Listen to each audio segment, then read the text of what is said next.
નમસ્કાર મિત્રો, સ્વાગત છે તમારું અમારી યુટ્યુબ ચેનલમાં। મિત્રો, ગુજરાત ગૌણ સેવા પસંદગી મંડળ દ્વારા એક અગત્યની નોટિફિકેશન બહાર પાડવામાં આવી છે। ગુજરાત ગૌણ સેવા પસંદગી મંડળ દ્વારા મહેસૂલી તલાટીની અંદાજે 2300 જગ્યાઓ માટે ભરતીની જાહેરાત કરવામાં આવી છે। ગુજરાત રાજ્યમાં સરકારી નોકરીની તૈયારી કરતા યુવાનો માટે આગામી સમયમાં એક મોટી તક ઊભી થવા જઈ રહી છે। ગુજરાત ગૌણ સેવા પસંદગી મંડળ દ્વારા મહેસૂલ વિભાગમાં મહેસૂલી તલાટી વર્ગ 3ની ભરતીની જાહેરાત ટૂંક સમયમાં થવાની સંભાવના છે। ગુજરાત ગૌણ સેવા પસંદગી મંડળ દ્વારા મહેસૂલી તલાટીની અંદાજે 2300 જગ્યાઓ માટે ભરતીની જાહેરાત કરવામાં આવશે। આ જાહેરાત GSSSB ની અધિકૃત વેબસાઇટ gssb.gujarat.gov.in અને ઓનલાઈન જોબ એપ્લિકેશન સિસ્ટમ ઓજસ પોર્ટલ ojs.gujarat.gov.in પર પ્રકાશિત થશે।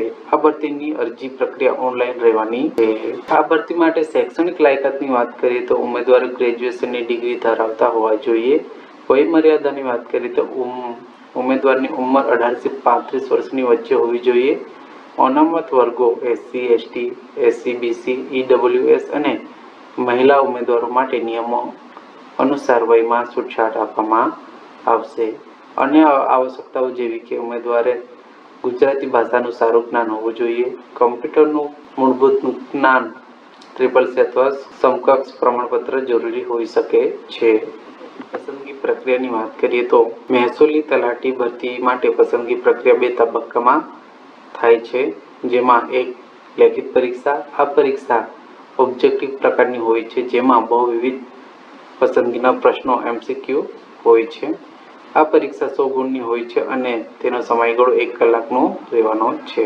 ત્યાર પછી દસ્તાવેજ ચકાસણી। લેખિત પરીક્ષામાં ઉત્તીર્ણ થનાર ઉમેદવારોને દસ્તાવેજ ચકાસણી માટે બોલાવવામાં આવશે, જેમાં તેમની શૈક્ષણિક લાયકાત, વય અને અન્ય પ્રમાણપત્રોની ચકાસણી કરવામાં આવશે। આ ભરતીની અરજી પ્રક્રિયા જોઈએ તો અરજી પ્રક્રિયા ઓનલાઈન રહેશે અને ઉમેદવારોએ નીચેના પગલાં અનુસરવા પડશે, જેમાં GSSSB અથવા ઓજસની અધિકૃત વેબસાઇટ પર જવાનું રહેશે, જેમાં નવી ભરતી વિભાગમાં મહેસૂલી તલાટી ભરતી 2025 લિંક ઉપર ક્લિક કરવાનું રહેશે।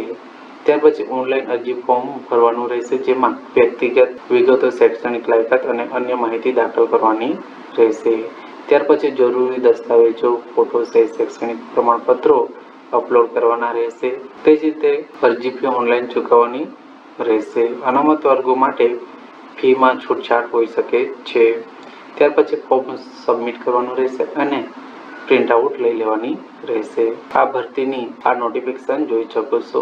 તો મિત્રો, વિડીયો પસંદ પડ્યો હોય તો વિડીયોને લાઈક શેર કરી દેજો, તેમજ ચેનલમાં નવા હોય તો ચેનલને સબસ્ક્રાઈબ કરી દેજો। મળીએ એક નવા વિડીયો સાથે, ત્યાં સુધી જય હિન્દ।